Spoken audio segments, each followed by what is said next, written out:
So my name is Laura Diaz. I live in the East Bay and I teach in San Francisco.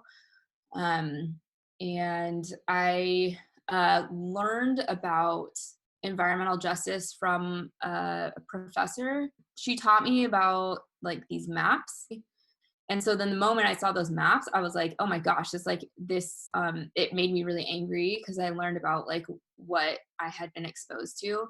And then it also gave me like a real sense of purpose of like of how to be a teacher and also like how to use information to like make our communities become more healthy places and empower people that have been disenfranchised for decades. What were the things that you were seeing on those maps?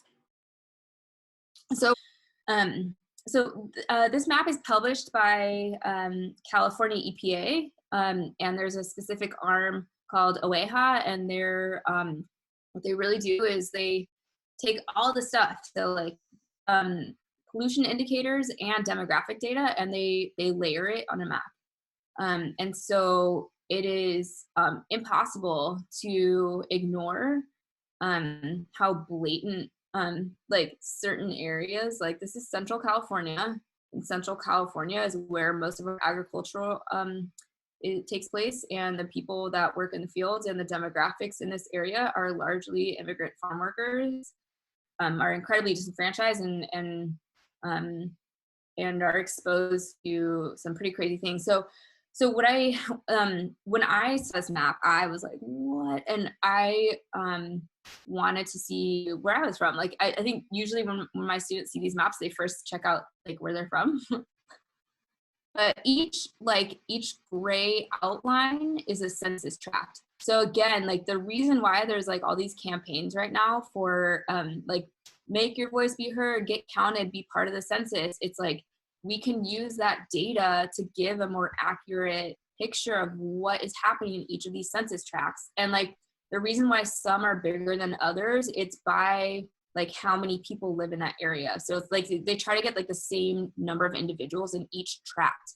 So this is obviously 2020 hasn't come out because they're counting right now, but this is these outlines are the 2010 census tracts.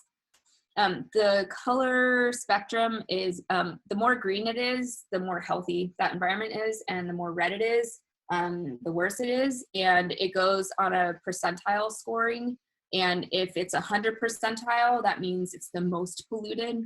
So usually we think like in percentiles, like 100 is the best. It's actually the opposite in this kind of representation of data.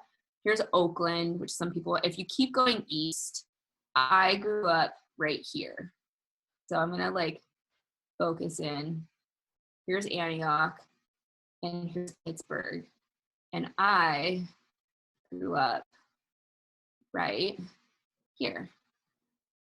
When you click on each census tract, then it pulls up this box that tells you why it got that color grade that it has been assigned, right? So this is in the 96th percentile and 80th percentile for pollution. So like population characteristic, that means like there are serious socioeconomic issues in my community. And then pollution burden is we are more polluted than 80% of the census tracts in California. And you learn why down here. So when I have students look at this, like I have them pick a red and I have them pick a green, and it's just like every tract has a different story, right? Which is also really important, right? Like, things are just so nuanced. It's not just like, oh, there's bad guys and they pollute. It's like, no, that's not really what happens. So here you can see cleanups is an issue. Hazardous waste is 96th percentile, meaning it's worse than 96% of all other census tracts. Asthma is 99. I have asthma.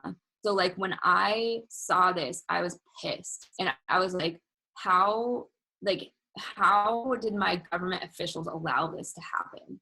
Right? And how is it possible? Like if you look at Pittsburgh, if I close this out, so like this is ArcGIS, right? So it's layered on top of a map.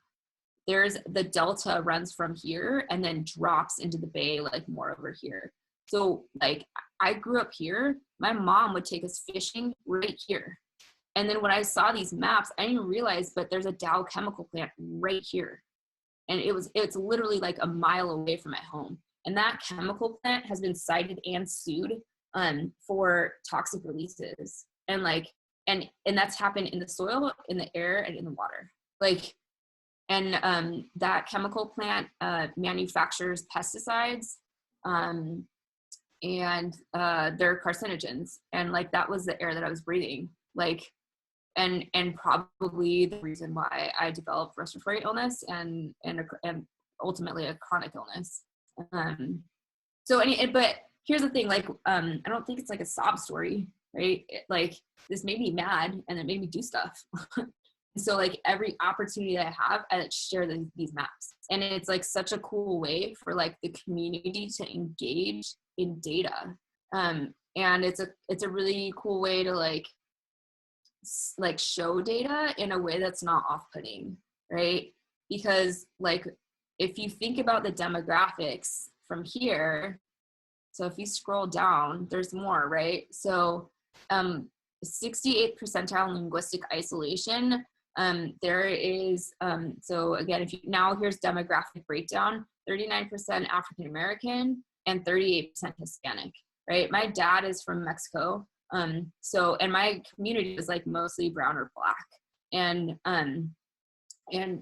both my parents worked like incredibly long hours, and then commuted. This is a big commuter city. They commuted far away. So they didn't have time to go to city hall meetings or town hall meetings or do activism work when, like, you know, toxic releases were happening. I mean, I remember as a kid having to like the time now shelter in place, but because there was a toxic release from the smokestack that was just a mile away from my home, right? Like, that's crazy, and that's still happening. So I use this information to like become active, and it's good because it allows people to understand, like, yo, we know like our communities have been polluted, but we just don't, like, I didn't know like specifically what it was until I saw these maps. If there's one takeaway that you'd want to tell my students about who may not be living in one of those red sectors, what would it be? Yeah. It's like we've got to learn how to like heal our communities and become more connected, right? And I don't like talking about this in the lens of like I'm mad and that's it. It's like I'm mad and I want to heal, right? Like I want to make the community that I came from and quite frankly was luckily, like, I have the privilege to live in a less polluted neighborhood now, right? So like it is incumbent upon me and my son to like be more aware and to help people advocate for themselves.